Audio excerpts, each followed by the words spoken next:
اس کی سمجھ میں نہیں آ رہا تھا کہ وہ کیا کہے، تسلی دے یا پھر کچھ اور کہے۔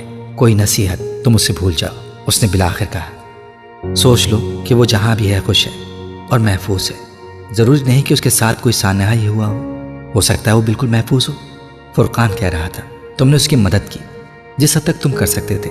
پچھتاووں سے اپنے آپ کو نکال لو، اللہ مدد کرتا ہے۔ تمہارے بعد ہو سکتا ہے اسے تم سے بہتر کوئی اور مل گیا ہو۔ تم کیوں اس طرح کے وہم لیے بیٹھے ہو؟ میں نہیں سمجھتا کہ جلال سے اس کی شادی نہ ہونے کی وجہ تم تھے۔ جو کچھ تم نے جلال کے بارے میں بتایا، میرا اندازہ یہی ہے کہ وہ کسی صورت میں امامہ سے شادی نہیں کرتا، چاہے تم بیچ میں آتے یا نہ آتے، کوشش کرتے یا نہ کرتے۔ جہاں تک امامہ کو طلاق نہ دینے کا سوال ہے، اسے چاہیے تھا کہ وہ تم سے دوبارہ رابطہ کرتی۔ وہ ایسا کرتی تو یقیناً تم اسے طلاق دے دیتے۔ اگر اس معاملے میں تم سے غلطی ہوئی بھی ہے تو اللہ تمہیں معاف کرے گا، کیونکہ تم پچھتا رہے ہو، تم اللہ سے معافی بھی مانگتے آ رہے ہو، یہ کافی ہے۔ مگر اس طرح ڈپریشن کا شکار ہونے سے کیا ہوگا؟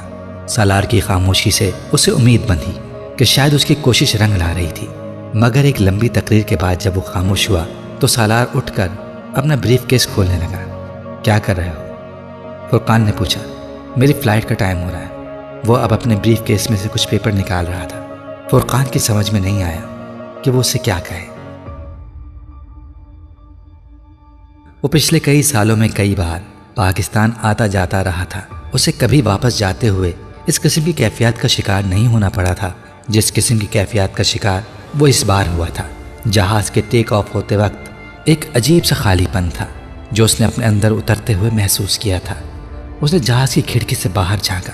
بہت دور تک پھیلے ہوئے اس خطے میں کہیں امامہ ہاشم نام کی ایک لڑکی بھی تھی۔ وہ وہاں رہتا تو کبھی کہیں کسی وقت کسی روپ میں وہ اسے نظر آ جاتی، اسے مل جاتی، یا کوئی ایسا شخص اسے مل جاتا جو اس سے واقف ہوتا۔ لیکن اب وہ جہاں جا رہا تھا اس زمین پر امامہ ہاشم کہیں نہیں تھی۔ کوئی اتفاق بھی ان دونوں کو آمنے سامنے نہیں لا سکتا تھا۔ وہ ایک بار پھر ایک لمبے عرصے کے لیے امکان کو چھوڑ کر جا رہا تھا۔ وہ زندگی میں کتنی بار امکان کو چھوڑ کر جاتا رہے گا؟ 10 منٹ کے بعد پانی سے ٹرنکولائزر کو نگلتے ہوئے اسے احساس ہو رہا تھا کہ وہ زندگی میں کہیں بھی نہیں کھڑا تھا۔ وہ زندگی میں کبھی بھی نہیں کھڑا ہو پائے گا۔ اس کے پیروں کے نیچے زمین کبھی نہیں آ سکے گی۔ 7ویں منزل پر اپنے اپارٹمنٹ کا دروازہ کھولتے ہوئے بھی اسے احساس ہو رہا تھا کہ وہ وہاں نہیں جانا چاہتا تھا، وہ کہیں اور جانا چاہتا تھا۔ کہاں؟ اس نے اپارٹمنٹ کے دروازے کو لاک کیا، لاؤنج میں پڑے ٹی وی کو آن کیا۔ CNN پر نیوز بلیٹن آ رہا تھا۔ اس نے اپنے جوتے اور جیکٹ اتار کر دور پھینک دیے، پھر ریموٹ لے کر صوفے پر لیٹ گیا۔ خالی اس ذہنی کے عالم میں وہ چینل بدلتا رہا۔ ایک چینل سے گونجتی آواز نے اسے روک دیا۔ ایک غیر معروف سا گلوکار کوئی غزل گا رہا تھا۔ میری زندگی تو فراق ہے، وہ ازل سے دل میں مکی سہی، وہ نگاہ شوق سے دور ہیں، رگے جاں سے لاکھ قری سہی۔ اس نے ریموٹ اپنے سینے پر رکھ دیا۔ گلوکار کی آواز بہت خوبصورت تھی، یا پھر شاید وہ اس کے جذبات کو الفاظ دے رہا تھا۔ ہمیں جاں دینی ہے ایک دن، وہ کس طرح وہ کہیں سہی، ہمیں آپ کھینچے در پر، جو نہیں کوئی تو ہم ہی سہی۔ شاعری، کلاسک میوزک، پرانی فلمیں، انسٹرومنٹل میوزک، اسے ان تمام چیزوں کی ورت کا اندازہ پچھلے کچھ سالوں میں ہی ہونا شروع ہوا تھا۔ پچھلے کچھ سالوں نے اس کی موسیقی کے انتخاب کو بہت اعلیٰ کر دیا تھا، اور اردو غزلیں سننے کا تو اس نے کبھی خواب میں بھی نہیں سوچا تھا۔ سر طور ہو، سر حشر ہو، ہمیں انتظار قبول ہے، وہ کبھی ملیں، وہ کہیں ملیں، وہ کبھی سہی، وہ کہیں سہی۔ اسے ایک بار پھر امامہ کی یاد آئی۔ اسے ہمیشہ وہ یاد آتی تھی۔ پہلے وہ صرف تنہائی میں یاد آتی تھی، پھر وہ ہجوم میں بھی نظر آنے لگی۔ وہ محبت کو پچھتاوا سمجھتا رہا۔ نہ ہو ان پہ جو میرا بس نہیں، کہ یہ عاشقی ہے ہوس نہیں، میں انہی کا تھا، میں انہی کا ہوں، وہ میرے نہیں تو نہیں سہی۔ سالار یکدم صوفے سے اٹھ کر کھڑکیوں کی طرف چلا گیا۔ 7ویں منزل پر کھڑے وہ رات کو روشنیوں کے اوٹ میں دیکھ سکتا تھا۔ عجیب وحشت تھی جو باہر تھی، عجیب عالم تھا جو اندر تھا۔ وہ جو فیصلہ وہ سنائیے، اسے حشر پر نہ اٹھائیے، جو کریں گے آپ ستم وہاں، وہ ابھی سہی، وہ یہیں سہی۔ وہاں کھڑے کھڑکیوں کے شیشوں کے پار اندھیروں میں ٹمٹماتی روشنیوں کو دیکھتے ہوئے اس نے اپنے اندر اترنے کی کوشش کی۔ میں اور کسی بھی لڑکی سے محبت کروں، سوال ہی پیدا نہیں ہوتا۔ بہت سال پہلے اکثر کہا جانے والا جملہ اسے یاد آیا۔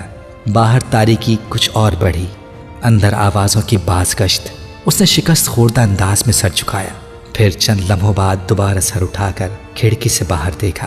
انسان کا اختیار کہاں سے شروع کہاں پر ختم ہوتا ہے۔ ڈپریشن کا ایک اور دورہ۔ وہ باہر نظر آنے والی ٹمٹماتی روشنیاں بھی اب بجھنے لگی تھیں۔ اسے دیکھنے کی جو لو لگی تو نصیر دیکھ ہی لیں گے ہم، وہ ہزار آنکھ سے دور ہو، وہ ہزار پردہ نشی سہی۔ سالار سکندر نے مڑ کر اس کی اسکرین کو دیکھا۔ گلوکار لہک لہک کر بار بار آخری شعر دہرا رہا تھا۔ کسی معمول کی طرح چلتا ہوا وہ صوفے پر آ کر بیٹھ گیا۔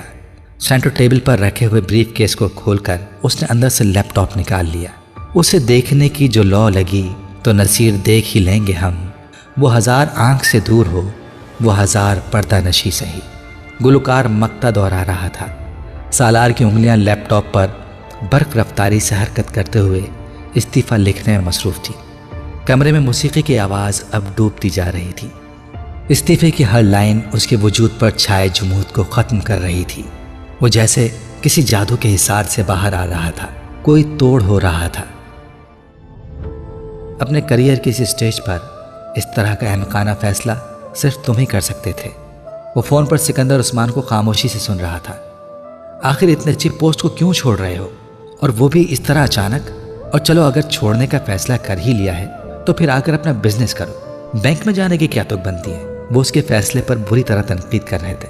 میں پاکستان میں کام کرنا چاہتا ہوں، بس اسی لیے جاب چھوڑ دی، بزنس نہیں کر سکتا، اور بینک کی آفر میرے پاس بہت عرصے سے تھی، وہ مجھے پاکستان پوسٹ کرنے پر تیار ہے، اسی لیے میں اسے قبول کر رہا ہوں۔ اس نے تمام سوالوں کا جواب اکٹھا کر دیا۔ پھر بینک کو بھی جوائن مت کرو، میرے ساتھ آ کر کام کرو۔ میں نہیں کر سکتا پاپا، مجھے مجبور نہ کریں۔ تو پھر وہیں پر رہو، پاکستان آنے کی کیا تک بنتی ہے؟ میں یہاں پر رہ نہیں پا رہا۔ حب الوطنی کا کوئی دورہ پڑا ہے تمہیں؟ نہیں۔ تو پھر میں آپ لوگوں کے پاس رہنا چاہتا ہوں۔ اس نے بات بدل ڈالی۔ خیر یہ فیصلہ کم از کم ہماری وجہ سے تو نہیں کیا۔ سکندر عثمان کا لہجہ نرم ہوا۔ سالار خاموش رہا۔ سکندر عثمان بھی کچھ دیر خاموش رہے۔ فیصلہ تو تم کر ہی چکے ہو، میں اب اس کے بارے میں کچھ بھی نہیں کر سکتا۔ ٹھیک ہے، آنا چاہتے ہو تو آ جاؤ، کچھ عرصہ بینک میں بھی کام کر کے دیکھ لو، لیکن میری خواہش یہی ہے کہ تم میرے ساتھ بزنس کو دیکھو۔ سکندر عثمان نے جیسے ہتھیار ڈالتے ہوئے کہا، تمہارا تو پی ایچ ڈی کا بھی ارادہ تھا، اس کا کیا ہوا؟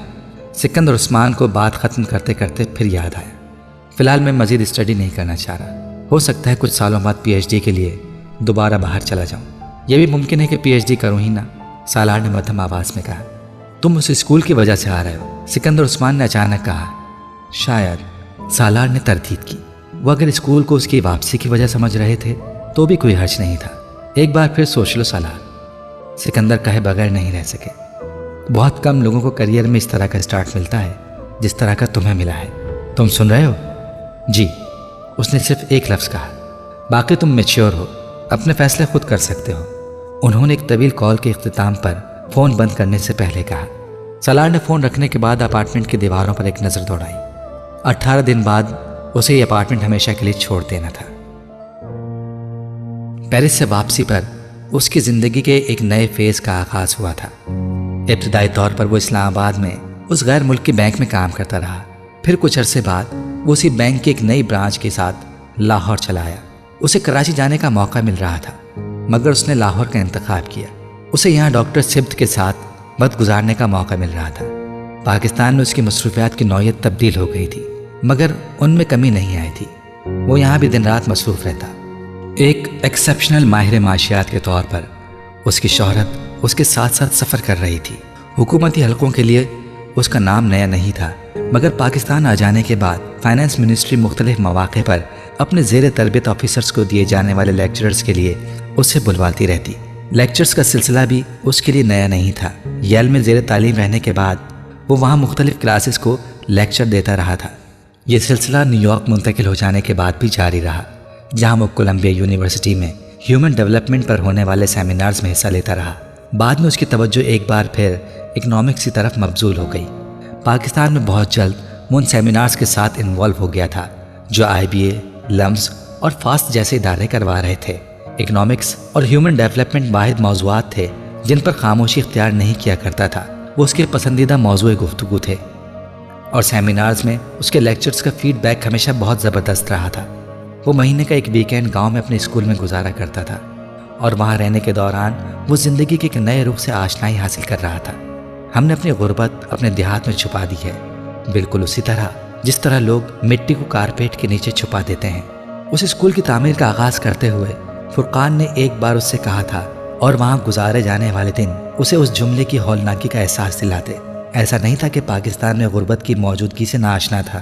وہ یونیسکو اور یونیسیف میں کام کرنے کے دوران دوسرے ایشیائی ملکوں کے ساتھ پاکستان کے بارے میں بھی بہت سارے رپورٹس دیکھتا رہا، مگر پاکستان میں غربت کی آخری حدوں کو بھی پار کر جانے والے لوگوں کو وہ پہلی بار ذاتی طور پر دیکھ رہا تھا۔ پاکستان کے 10-15 بڑے شہروں سے نکل جائیں تو احساس ہوتا ہے کہ چھوٹے شہروں میں رہنے والے لوگ تیسری دنیا میں نہیں 10ویں 12ویں دنیا میں رہتے ہیں۔ وہاں تو لوگوں کے پاس نہ روزگار ہے نہ سہولتیں، اپنی آدھی زندگی خواہش میں گزارتے ہیں اور آدھی حسرت میں مبتلا ہو کر۔ کون سی اخلاقیات سکھاتے ہیں آپ اس شخص کو جس کا دل سوکھی روٹی سے شروع ہوتا ہے اور فاقے پر ختم ہوتا ہے؟ اور ہم لوگوں کی بھوک مٹانے کے بجائے مسجدوں پر مسجد تعمیر کرتے ہیں، عالیشان مسجدیں، پرشکو مسجدیں، ماربل سے آراستہ مسجدیں۔ بعض اوقات تو ایک ہی سڑک پر 10-10 مسجدیں کھڑی ہو جاتی ہیں، نمازیوں سے خالی مسجدیں۔ فرقان تلخی سے کہتا تھا، اس ملک میں اتنی مسجدیں بن چکی ہیں کہ اگر پورا پاکستان ایک وقت کی نماز کے لیے مسجدوں میں اکٹھا ہو جائے تو بہت سی مسجدیں خالی رہ جائیں گی۔ میں مسجدیں بنانے پر یقین نہیں رکھتا جہاں لوگ بھوک سے خودکشیاں کر رہے ہوں، جہاں کچھ خاص طبقوں کی پوری نسل جہالت کے اندھیروں میں بھٹکتی پھر رہی ہو، وہاں مسجد کے بجائے مدرسے کی ضرورت ہے، اسکول کی ضرورت ہے۔ تعلیم اور شعور ہوگا اور رزق کمانے کے مواقع تو اللہ سے محبت ہوگی، ورنہ صرف شکوہ ہی ہوگا۔ وہ فرقان کی باتیں خاموشی سے سنتا رہا تھا۔ اس نے مستقل طور پر گاؤں جانا شروع کیا تو اسے اندازہ ہوا کہ فرقان ٹھیک کہتا تھا۔ غربت لوگوں کو کفر تک لے گئی تھی۔ چھوٹی چھوٹی ضرورتیں ان کے اعصاب پر سوار تھیں، اور جو ان معمولی ضرورتوں کو پورا کر دیتا وہ جیسے اس کی غلامی کرنے پر تیار ہو جاتے۔ اس نے جس ویکینڈ پر گاؤں جانا ہوتا، اسکول میں لوگ اپنے چھوٹے موٹے کاموں کے لیے جمع ہوتے۔ بعض دفعہ لوگوں کی قطاریں ہوتی، بیٹے کو شہر کی کسی فیکٹری میں کام پر رکھوا دیں، چاہے 1000 روپیہ ہی مل جائے، مگر کچھ پیسہ تو آئے۔ 2000 روپے مل جاتے تو میں اپنی بیٹی کی شادی کر دیتا۔ بارش نے ساری فصل خراب کر دی، فصل لگانے کے لیے بیج خریدنے تک کے لیے پیسے نہیں ہیں، آپ تھوڑے پیسے قرض کے طور پر دے دیں، میں فصل کاٹنے کے بعد دے دوں گا۔ بیٹے کو پولیس نے پکڑ لیا ہے، قصور بھی نہیں بتاتے، بس ہماری مرضی جب تک چاہیں اندر رکھیں، تم آئی جی کے پاس جاؤ۔ پٹواری میری زمین پر جھگڑا کر رہا ہے، کسی اور کو الاٹ کر رہا ہے، کہتا ہے میرے کاغذات جعلی ہیں۔ بیٹا کام کے لیے پاس کے گاؤں میں جاتا ہے، روز 8 میل چل کر آنا پڑتا ہے، آپ ایک سائیکل لے دیں مہربانی ہوگی، گھر میں پانی کا ہینڈ پمپ لگوانا ہے، آپ مدد کر دیں۔ وہ تعجب سے ان درخواستوں کو سنتا تھا۔ کیا لوگوں کے لیے معمولی کام بھی ان کے لیے پہاڑ بن چکے ہیں؟ ایسا پہاڑ جسے عبور کرنے کے لیے وہ زندگی کے کئی سال ضائع کر دیتے ہیں۔ وہ سوچتا، مہینے ایک ویکینڈ پر جب وہ وہاں آتا تو اپنے ساتھ 10-15 ہزار روپے زیادہ لے کر آتا۔ وہ روپے چھوٹے چھوٹے ٹکڑوں میں بہت سے لوگوں کو بظاہر بڑی لیکن حقیقتاً بہت چھوٹی ضرورتیں پوری کر دیتے تھے، ان کی زندگی میں کچھ آسانیاں لے آتے۔ اس کے لکھے ہوئے چند سفارشی رقعے اور فون کالز ان لوگوں کے کندھوں کے بوجھ اور پیروں میں نہ نظر پڑنے والی بیڑیوں کو کیسے اتار دیتے، اس کا احساس شاید سالار کو خود بھی نہیں تھا۔ لاہور میں اپنے قیام کے دوران وہ باقاعدگی سے ڈاکٹر سبت صاحب کے پاس جاتا تھا۔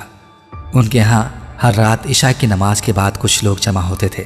ڈاکٹر صاحب کسی نہ کسی موضوع پر بات کیا کرتے تھے۔ بعض دفعہ اس موضوع کا انتخاب وہ خود کرتے، بعض دفعہ ان کے پاس آنے والے لوگوں میں سے کوئی ان سے سوال کرتا اور پھر یہ سوال اس رات کا موضوع بن جاتا۔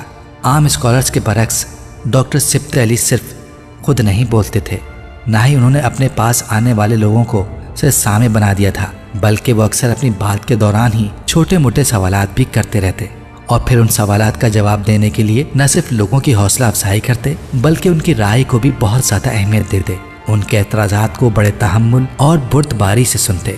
ان کے پاس آنے والوں میں صرف سالار سکندر تھا جس نے کبھی سوال کیا تھا، نہ کبھی ان کے سوال کا جواب دینے کی کوشش کی تھی۔ وہ کبھی کسی بات پر اعتراض کرنے والوں میں شامل ہوا، نہ کسی بات پر رائے دینے والوں میں۔ وہ فرقان کے ساتھ آتا، فرقان نہ آتا تو اکیلا چلا آتا، کمرے کے آخری حصے میں اپنی مخصوص جگہ پر بیٹھ جاتا، خاموشی سے ڈاکٹر صاحب اور وہاں موجود لوگوں کو سنتا۔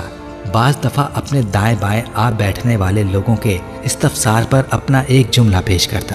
میں سالار سکندر ہوں، ایک بینک میں کام کرتا ہوں۔ وہ جب تک امریکہ میں رہا تب ہر ہفتے ایک بار وہاں سے ڈاکٹر سبت علی کو فون کرتا رہا، مگر فون پر ڈاکٹر صاحب کے ساتھ ہونے والی گفتگو بہت مختصر اور ایک ہی نوعیت کی ہوتی۔ وہ کال کرتا ڈاکٹر صاحب ریسیو کرتے اور ایک ہی سوال کرتے۔ وہ پہلی بار اس سوال پر تب چونکا تھا جب وہ پاکستان سے چند دن پہلے امریکہ آیا تھا اور ڈاکٹر صاحب اس کی واپسی کا پوچھ رہے تھے۔ اسے تعجب ہوا تھا۔ ابھی تو نہیں، اس نے کچھ نہ سمجھتے ہوئے کہا تھا۔ بعد میں وہ سوال اسے کچھ عجیب نہیں لگا، کیونکہ وہ لاشعوری طور پر جان گیا تھا کہ وہ کیا پوچھ رہے تھے۔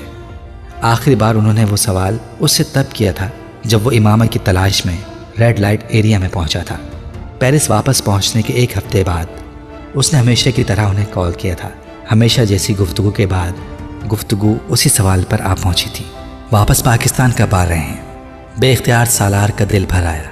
اسے خود کو کمپوز کرنے میں کچھ دیر لگی۔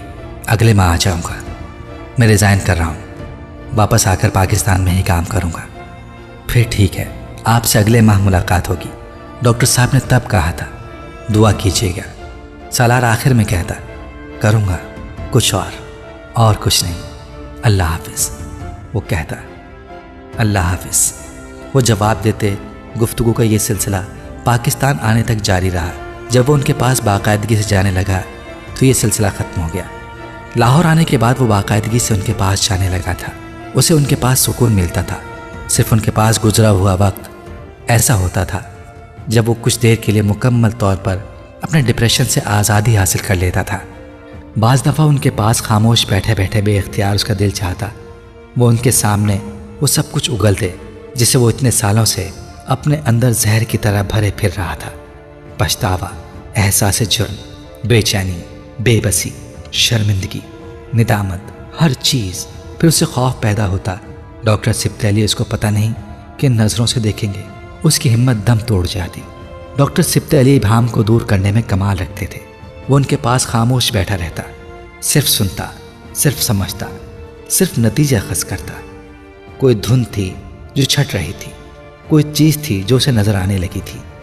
جن سوالوں کو وہ کئی سالوں سے سر پر بوجھ کی صورت میں لیے پھر رہا تھا، ان کے پاس ان کے جواب تھے۔ اسلام کو سمجھ کر سیکھیں تو آپ کو پتہ چلے گا کہ اس میں کتنی وسعت ہے۔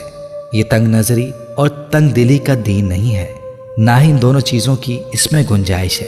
یہ میں سے شروع ہو کر ہم پر جاتا ہے، فرد سے معاشرے تک۔ اسلام آپ سے یہ نہیں کہتا کہ آپ 24 گھنٹے سر پر ٹوپی، ہاتھ میں تسبیح، ہر جگہ مصلی بچھائے بیٹھے رہیں، ہر بات میں اس کے حوالے دیتے رہیں۔ نہیں، یہ تو آپ کی زندگی سے، آپ کی اپنی زندگی سے حوالہ چاہتا ہے۔ یہ تو آپ سے راست بازی اور پارسائی کا مطالبہ کرتا ہے، دیانتداری اور لگن چاہتا ہے، اخلاص اور استقامت مانگتا ہے۔ ایک اچھا مسلمان مانگتا ہے۔ ایک اچھا مسلمان اپنی باتوں سے نہیں، اپنے کردار سے دوسروں کو متاثر کرتا ہے۔ سالار ان کی باتوں کے ایک چھوٹے سے ریکارڈر میں ریکارڈ کر لیتا، پھر گھر آ کر بھی سنتا رہتا۔ اسے ایک رہبر کی تلاش تھی۔ ڈاکٹر سبطیلی کی صورت میں اسے وہ رہبر مل گیا تھا۔ سالار آؤ، اب آ بھی جاؤ، کتنے منتیں کراؤ گے؟ انیتا نے اس کا بازو کھینچتے ہوئے ناراضی سے کہا۔ وہ عمار کی شادی میں شرکت کے لیے اسلام آباد آیا ہوا تھا، 3 دن کی چھٹی لے کر۔ حالانکہ اس کے گھر والوں کا اصرار تھا کہ وہ 1 ہفتے کے لیے آئے۔ شادی کی تقریب کئی دن پہلے شروع ہو چکی تھی۔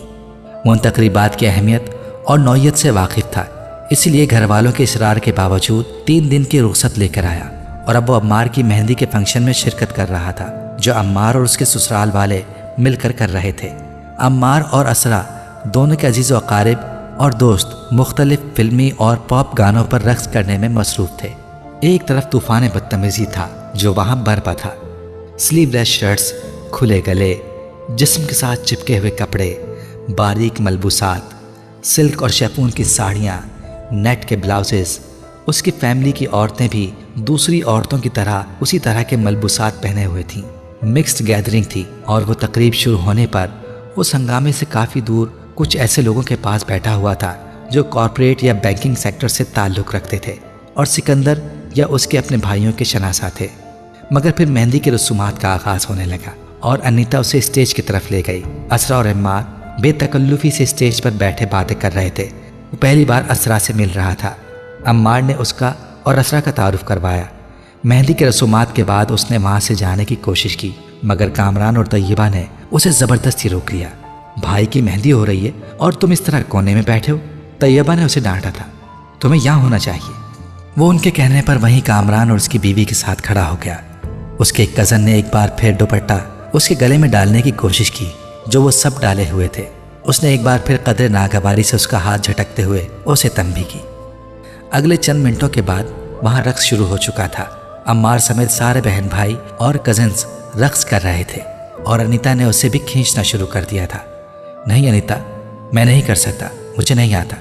اس نے اپنا ہاتھ چھڑانے کی کوشش کرتے ہوئے معذرت کی، مگر اس کی معذرت قبول کرنے کے بجائے وہ اور عمار اسے کھینچ کر رقص کرنے والوں کے ہجوم میں لے آئے تھے۔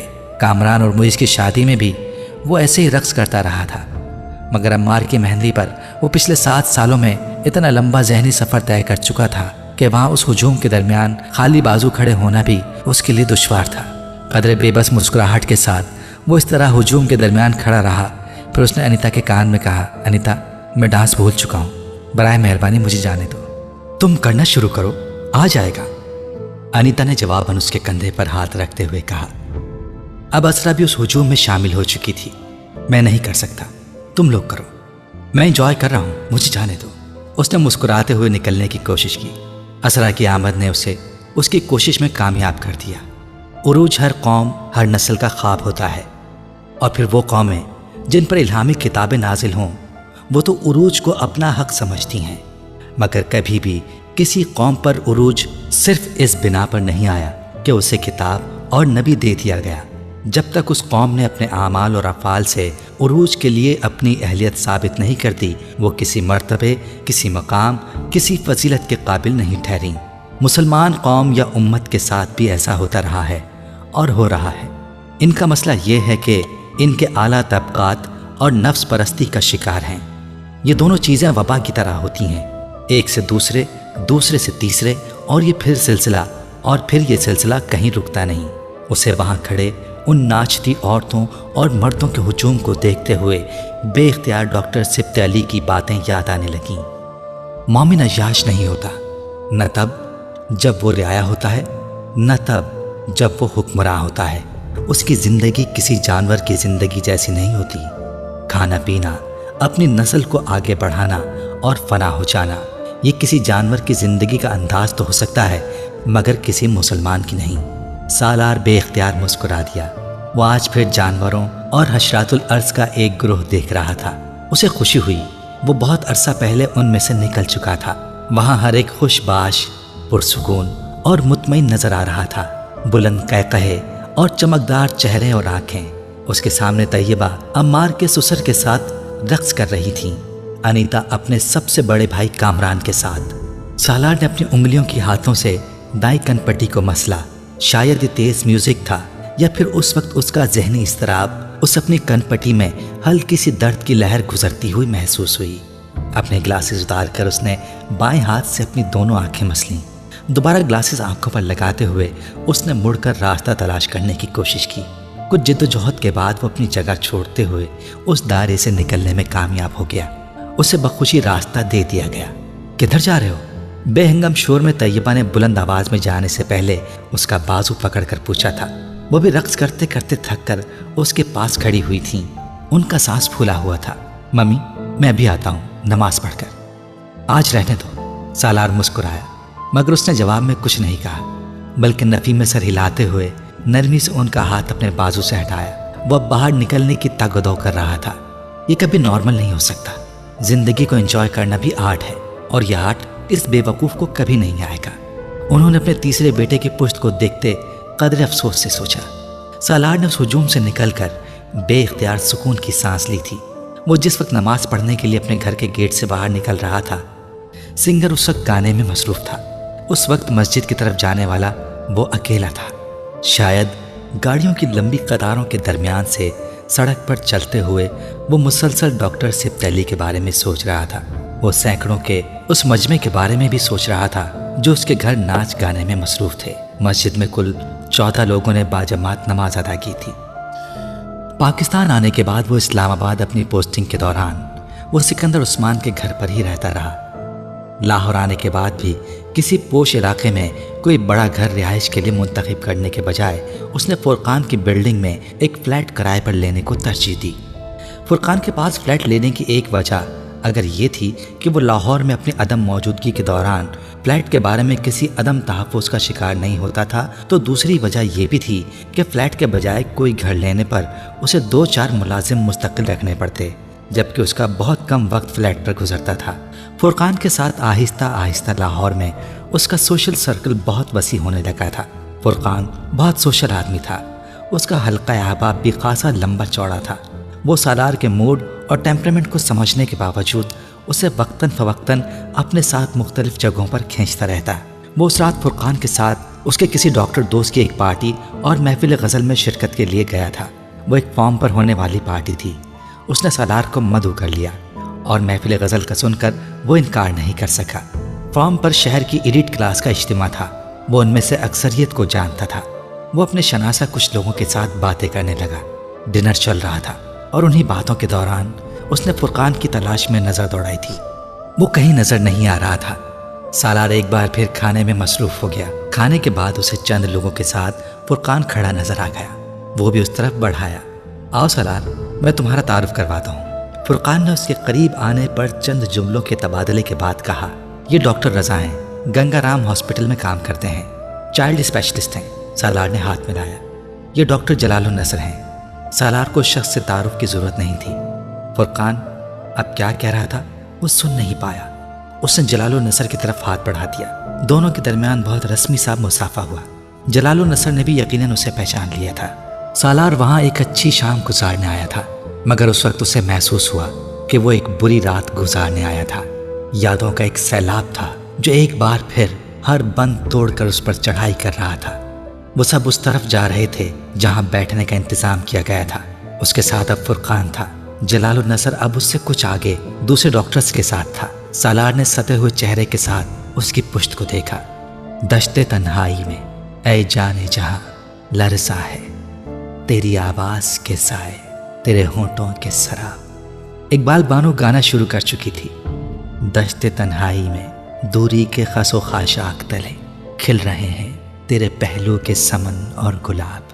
اس کے ارد گرد بیٹھے لوگ اپنا سر دھن رہے تھے۔ سالار چند ٹیبلز کے فاصلے پر بیٹھے ہوئے اس شخص کو دیکھ رہا تھا جو اپنے ساتھ بیٹھے ہوئے لوگوں کے ساتھ خوش گپیوں میں مصروف تھا۔ اسے زندگی میں کبھی کسی شخص کو دیکھ کر رشک نہیں آیا تھا۔ اس دن پہلی بار آ رہا تھا۔ آدھا گھنٹہ گزر جانے کے بعد اس نے فرقان سے کہا، چلیں؟ فرقان نے چونک کر اسے دیکھا۔ کہاں؟ گھر؟ ابھی تو پروگرام شروع ہوا ہے۔ تمہیں بتایا تو تھا رات دیر تک یہ محفل چلے گی۔ ہاں مگر میں جانا چاہتا ہوں، کسی کے ساتھ بھجوا دو، تم بعد میں آ جانا۔ فرقان نے اس کے چہرے کو غور سے دیکھا۔ تم کیوں جانا چاہتے ہو؟ مجھے ایک ضروری کام یاد آ گیا ہے۔ اس نے مسکرانے کی کوشش کی۔ اقبال بانو کو سنتے ہوئے بھی کوئی دوسرا کام یاد آ گیا ہے؟ فرقان نے قدرے ملامتی انداز میں کہا، تم بیٹھو میں چلا جاتا ہوں۔ سالار نے جواب میں کچھ کہنے کے بجائے کھڑے ہوتے ہوئے کہا، عجیب باتیں کرتے ہو، یہاں سے کیسے جاؤ گے؟ فارم اتنا دور ہے، چلو اگر اتنی جلدی ہے تو چلتے ہیں۔ فرقان بھی اٹھ کر کھڑا ہو گیا۔ میزبان سے اجازت لیتے ہوئے وہ دونوں فرقان کی گاڑی میں آ بیٹھے۔ اب بتاؤ یوں اچانک کیا ہوا ہے؟ گاڑی کو فارم سے باہر لاتے ہوئے فرقان نے کہا، میرا وہاں ٹھہرنے کو دل نہیں چاہ رہا تھا۔ کیوں؟ سالار نے جواب نہیں دیا۔ وہ باہر سڑک کو دیکھتا رہا۔ وہاں سے اٹھ جانے کی وجہ جلال ہے؟ سالار نے بے اختیار گردن موڑ کر فرقان کو دیکھا۔ فرقان نے ایک گہرا سانس لیا۔ یعنی میرا اندازہ ٹھیک ہے، تم جلال النصر کی وجہ سے ہی فنکشن سے بھاگ آئے ہو، تمہیں کیسے پتہ چلا؟ سالار نے ہتھیار ڈالنے والے انداز میں کہا، تم دونوں بڑے عجیب انداز میں آپس سے ملے تھے۔ جلال النصر نے خلاف معمول تمہیں کوئی اہمیت نہیں دی، جبکہ تمہاری جیسی شہرت والے بینکرز کے سامنے تو اس جیسے آدمی کو کھل اٹھنا چاہیے تھا۔ وہ تعلقات بنانے کا کوئی موقع ضائع نہیں کرتا، خود تم بھی مسلسل اسے دیکھ رہے تھے۔ فرقان بہت آرام سے کہہ رہا تھا، تم جلال النصر کو جانتے ہو؟ سالار نے گردن سیدھی کر لی۔ وہ ایک بار پھر سڑک کو دیکھ رہا تھا۔ امامہ اسی شخص سے شادی کرنا چاہتی تھی۔ بہت دیر بعد اس نے مدھم آواز میں کہا۔ فرقان کچھ نہیں بول سکا، اسے توقع نہیں تھی جلال اور سالار کے درمیان اس طرح کی شرناسائی ہوگی، ورنہ وہ شاید یہ سوال کبھی نہ کرتا۔ گاڑی میں بہت دیر خاموشی رہی، پھر فرقان نے ہی اس خاموشی کو توڑا۔ مجھے یہ جان کر مایوسی ہوئی کہ وہ جلال جیسے آدمی کے ساتھ شادی کرنا چاہتی تھی۔ یہ تو بڑا خراٹ آدمی ہے، ہم لوگ اس کو قصائی کہتے ہیں۔ اس کی واحد دلچسپی پیسہ ہے۔ مریض کیسے لا کر دے گا، کہاں سے لا کر دے گا، اسے دلچسپی نہیں ہوتی۔ تم دیکھنا 8 سال میں اسی رفتار کے ساتھ پیسہ کماتے ہوئے لاہور کا سب سے امیر ڈاکٹر ہوگا۔ فرقان اب جلال النصر کے بارے میں تبصرہ کر رہا تھا۔ سالار خاموشی سے سن رہا تھا۔ جب فرقان نے اپنی بات ختم کر لی تو اس نے کہا، اس کو قسمت کہتے ہیں، تمہیں اس پر رشک آ رہا ہے؟ فرقان نے قدر حیرانی سے کہا، حسد تو میں نہیں کر سکتا۔ سالار عجیب انداز میں مسکرایا، یہ جو کچھ تم مجھے اس کے بارے میں بتا رہے ہو یہ سب کچھ مجھے بہت سال پہلے پتا تھا، تبھی جب میں امامہ کے سلسلے میں اس سے ملا تھا۔ یہ کیسا ڈاکٹر بننے والا تھا مجھے اندازہ تھا، مگر آج اس فنکشن میں اسے دیکھ کر مجھے اس پر بے تحاشا رشک آیا۔ کچھ بھی نہیں ہے اس کے پاس، معمولی شکل و صورت ہے، خاندان بھی خاص نہیں ہے، اس جیسے ہزاروں ڈاکٹرز ہوتے ہیں، لالچی مادہ پرست بھی ہے، مگر قسمت دیکھو کہ امامہ ہاشم جیسی لڑکی اس کے عشق میں مبتلا ہوئی، اس کے پیچھے خوار ہوتی پھری۔ میں اور تم اسے قصائی کہہ لیں، کچھ بھی کہہ لیں، صرف ہماری باتوں سے اس کی قسمت تو نہیں بدل جائے گی، نہ اس کی نہ میری۔ اس نے بات ادھوری چھوڑ دی۔ فرقان نے اس کے چہرے کو دھواں دھواں ہوتے دیکھا۔ کوئی نہ کوئی خوبی تو ہوگی اس میں کہ امامہ ہاشم کو نہیں صرف اسی سے محبت ہوئی، کسی سے نہیں صرف اسی سے محبت ہوئی۔ وہ اب اپنی آنکھوں کو مسل رہا تھا۔ مجھے اگر پتا ہوتا کہ یہاں تم جلال النصر سے ملو گے تو میں تمہیں کبھی اپنے ساتھ یہاں نہ لاتا، فرقان نے گاڑی ڈرائیو کرتے ہوئے کہا۔ مجھے بھی اگر یہ پتا ہوتا کہ میں یہاں اس کا سامنا کروں گا تو میں بھی کسی قیمت پر یہاں نہ آتا۔ سالار نے ونڈ اسکرین سے نظر آنے والی تاریک سڑک کو دیکھتے ہوئے افسردگی سے سوچا۔ کچھ اور سفر بے حد خاموشی سے طے ہوا۔ پھر فرقان نے ایک بار پھر اسے مخاطب کیا، تم نے کبھی اسے ڈھونڈنے کی کوشش نہیں کی؟ امامہ کو؟ یہ ممکن نہیں ہے۔ کیوں؟ میں اسے کیسے ڈھونڈ سکتا ہوں؟ کئی سال پہلے ایک بار میں نے کوشش کی تھی، کوئی فائدہ نہیں ہوا، اور اب تو یہ اور بھی مشکل ہے۔ تم نیوز پیپرز کی مدد لے سکتے ہو، اشتہار دوں اس کے بارے میں؟ سالار نے قدر خفگی سے کہا، وہ تو پتہ نہیں ملے یا نہ ملے، لیکن اس کے گھر والے مجھ تک ضرور پہنچ جائیں گے۔ شک تو ان کو مجھ پر پہلے بھی تھا، اور فرض کرو میں ایسا کچھ کر بھی لوں تو نیوز پیپر میں کیا اشتہار دوں گا، کیا کہوں؟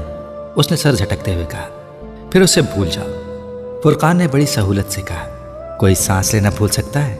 سالار نے ترکی بترکی کہا، سالار اب بہت سال گزر گئے ہیں، تم آخر کتنی دیر اسی طرح لا حاصل عشق میں مبتلا رہو گے؟ تمہیں اپنی زندگی کو دوبارہ پلان کرنا چاہیے۔ تم اپنی ساری زندگی امامہ ہاشم کے لیے تو ضائع نہیں کر سکتے۔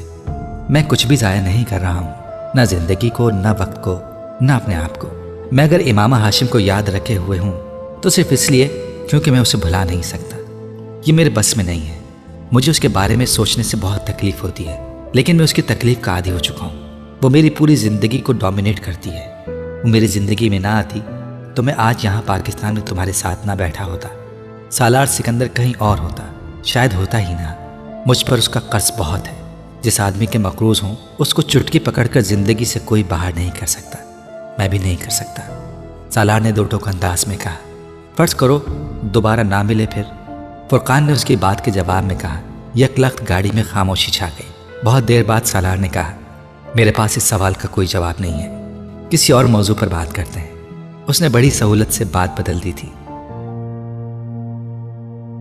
چند سالوں میں فرقان کی طرح اس نے بھی گاؤں میں بہت کام کیا تھا، اور فرقان کی نسبت زیادہ تیز رفتاری سے، کیونکہ فرقان کے برعکس وہ بہت زیادہ اثر و رسوخ رکھتا تھا۔ اس نے چند سالوں میں اس گاؤں کی حالت بدل کر رکھ دی تھی۔ صاف پانی، بجلی اور بڑی سڑک تک جاتی پختہ سڑک اس کے پہلے 2 سالوں کی کارکردگی تھی۔ تیسرے سال وہاں ڈاکخانہ، محکمہ وزارت کا دفتر اور فون کی سہولت آئی تھی، اور چوتھے سال اس کے اپنے ہائی اسکول میں سپہر کی کلاسز میں ایک NGO کی مدد سے لڑکیوں کے لیے دستکاری سکھانے کا آغاز کیا گیا۔ گاؤں کی ڈسپینسری میں ایمبولینس آ گئی، وہاں کچھ اور مشینری نصب کی گئی۔ فرقان کی طرح یہ ڈسپینسری بھی اس نے اپنے وسائل سے اسکول کے ساتھ ہی شروع کی تھی، اور اسے مزید بہتر بنانے میں فرقان نے اس کی مدد کی تھی۔ فرقان کے برعکس اس کی ڈسپینسری میں ڈاکٹر کی عدم دستیابی کا کوئی مسئلہ نہیں تھا۔ اس کی ڈسپینسری کا باقاعدہ آغاز ہونے سے پہلے ایک ڈاکٹر اس کی کوششوں کی وجہ سے وہاں موجود تھا۔ اسکول پر ہونے والے تمام اخراجات تقریباً اسی کے تھے، لیکن ڈسپینسری کو قائم کرنے اور اسے چلانے کے لیے ہونے والے اخراجات اس سے کچھ دوست برداشت کر رہے تھے۔ یونیسیف میں کام کے دوران بنائے ہوئے کانٹیکٹ اور دوستیاں اب اس کے کام آ رہی تھیں، اور وہ انہیں استعمال کر رہا تھا۔ وہ یونیسیف اور یونیسکو میں اپنے بہت سے دوستوں کو پاکستان آنے پر وہاں لا چکا تھا۔ وہ اب وہاں ووکیشنل ٹریننگ کی پلاننگ کرنے میں مصروف تھا، مگر چوتھے سال میں صرف یہی کچھ نہیں ہوا تھا، کچھ اور بھی ہوا تھا۔ سکندر عثمان اس دن سپہر کے قریب اسلام آباد سے آتے ہوئے گاڑی کا ٹائر پنکچر ہونے پر سڑک پر رک گئے تھے۔ ڈرائیور ٹائر بدلنے لگا اور وہ سڑک کے اطراف نظریں دوڑانے لگے۔ تب ان کی نظر ایک سائن بورڈ پر پڑی۔ وہاں لکھے ہوئے گاؤں کے نام نے ان کی توجہ اپنی جانب مبذول کر لی۔ سالار سکندر کے حوالے سے وہ نام ان کے لیے آشنا نہیں تھا۔ ڈرائیور جب ٹائر بدل کر واپس ڈرائیونگ سیٹ پر آ کر بیٹھا تو سکندر عثمان نے کہا، اس گاؤں میں چلو۔ انہیں اچانک ہی تجسس پیدا ہوا اس اسکول کے بارے میں جو سالار سکندر پچھلے کئی سالوں سے وہاں چلا رہا تھا۔ پکی سڑک پر تیز رفتاری سے گاڑی چلاتے ہوئے 10 منٹ میں وہ گاؤں کے اندر موجود تھے۔ آبادی شروع ہو چکی تھی، کچھ کچی پکی دکانیں نظر آنے لگی تھیں۔ شاید یہ گاؤں کا کمرشل ایریا تھا۔ یہاں نیچے اتر کر کسی سے پوچھو کہ سالار سکندر کا اسکول کہاں ہے۔ سکندر عثمان نے ڈرائیور کو ہدایت کر دی۔ اس وقت انہیں یاد آیا تھا کہ اس نے کبھی ان کے سامنے اسکول کا نام نہیں لیا تھا، اور جہاں ان کی گاڑی موجود تھی وہاں آس پاس کسی اسکول کے آثار نظر نہیں آ رہے تھے۔ گاؤں کے لوگوں کے لیے چند سال پہلے سکندر عثمان کی گاڑی بے حد اشتیاق یہ تجسس کا باعث بنتی، مگر پچھلے کچھ سالوں میں سالار اور فرقان کی وجہ سے وہاں وقتاً فوقتاً گاڑیوں کی آمد و رفت ہوتی رہتی تھی۔ یہ پہلے کی طرح ان کے لیے تعجب خیز نہیں رہی تھی، مگر وہ گاڑی وہاں سے ہمیشہ کی طرح گزرنے کے بجائے جب وہیں کھڑی ہو گئی تو یکدم لوگوں میں تجسس پیدا ہوا۔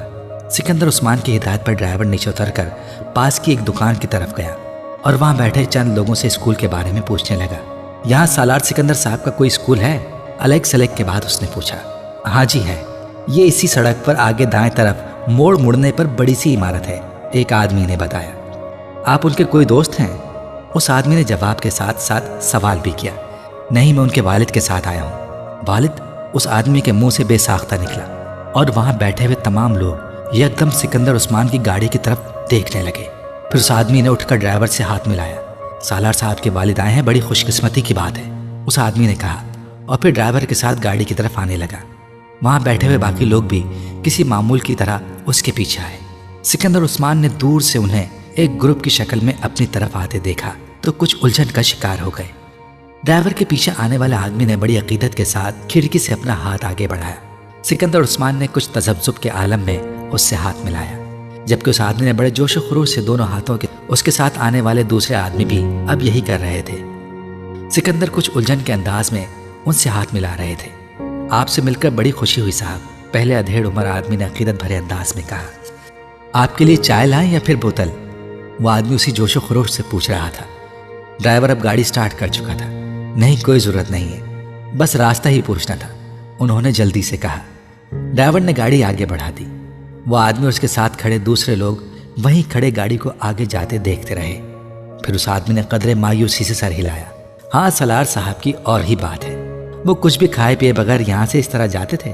ایک دوسرے آدمی نے تائید کی۔ وہ لوگ اب واپس قدم بڑھانے لگے۔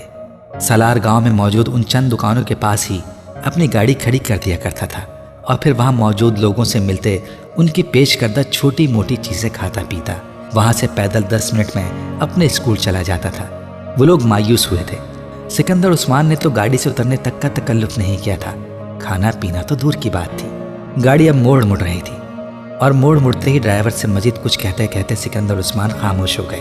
پچھلی سیٹ پر بیٹھے ونڈ اسکرین کے پار نظر آنے والی وسیع و عریض عمارت ان چھوٹے چھوٹے کچے پکے مکانوں اور کھلتے کھیتوں کے درمیان دور سے بھی حیرت میں ڈالنے کے لیے کافی تھی۔ سکندر کو اندازہ نہیں تھا کہ وہ وہاں اتنا بڑا اسکول چلا رہا تھا، مگر ان کو دم بخود اس اسکول کی دور تک پھیلی ہوئی عمارت نے نہیں کیا تھا، بلکہ اسکول کی طرف جاتی ہوئی سڑک پر لگے اس سائن بورڈ نے کیا تھا، جس پر تیر کے ایک نشان کے اوپر جلی حروف میں اردو تحریر تھا، سکندر عثمان ہائی اسکول۔ ڈرائیور گاڑی اسکول کے سامنے روک چکا تھا۔ سکندر عثمان نے گاڑی سے اتر کر اس عمارت کے گیٹ کے پار عمارت کے ماتھے پر چمکتے ہوئے اپنے نام کو دیکھا۔ ان کی آنکھوں میں ہلکی سی نمی تیر گئی۔ سالار سکندر نے ایک بار پھر انہیں کچھ بولنے کے قابل نہیں رکھا تھا۔ گیٹ بند تھا، مگر اس کی دوسری طرف چوکیدار موجود تھا، جو گاڑی کو وہاں رکتے ہی دیکھ کر گیٹ کھول رہا تھا۔ ڈرائیور جب تک گاڑی سے اترا، چوکیدار باہر آ گیا۔ صاحب شہر سے آئے ہیں، ذرا اسکول دیکھنا چاہتے ہیں، ڈرائیور نے چوکیدار سے کہا۔ سکندر عثمان ہنوز اس اسکول پر لگے اپنے نام کو دیکھ رہے تھے۔ سالار صاحب کے حوالے سے آئے ہیں؟ چوکیدار نے پوچھا۔